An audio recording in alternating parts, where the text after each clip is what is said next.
Hi friends, నిన్న Delhi airport సమీపంలో జరిగిన కారు బ్లాస్ట్ చాలా బాధాకరం.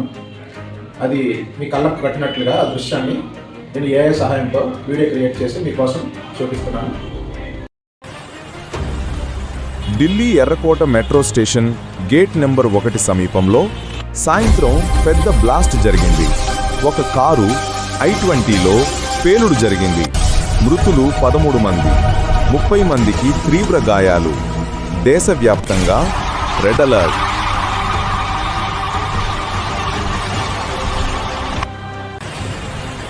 ఈ ప్రాంతం చాలా రద్దీగా ఉండే ప్రాంతం. వాహనాలు, ప్రజలు ఎక్కువగా ఉంటారు. ఎవరి పనుల్లో వాళ్ళు బిజీగా ఉన్నారు. ఆఫీసుల నుంచి, వర్క్ల నుంచి అందరూ ఇళ్లకు వెళ్తున్నారు. చాలా మంది తల్లిదండ్రులు పిల్లల్ని ఎర్రకోట చూపించడానికి తీసుకొచ్చారు. వ్యాపార దుకాణాలు చాలా సందడిగా ఉన్నాయి. ప్రాంతమంతా చాలా సందడిగా, కోలాహలంగా ఉంది.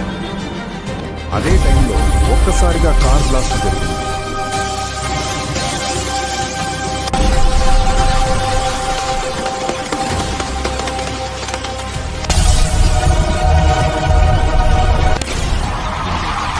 ఎక్కడ చూసినా మంటలు, పొగ, తెగిపడిన బాడీలు. ప్రజలు ఈ అనుకోని పరిణామానికి భయంతో కేకలు వేశారు. దూరంగా పరుగులు తీశారు.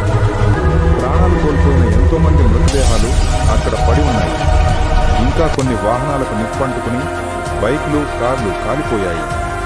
చుట్టుప్రక్కల ఉన్న ఇళ్ళు, కాలనీలో షేక్ అయ్యాయి. జనాలు ఏమి జరిగిందో తెలియక భయంతో పరుగులు తీశారు.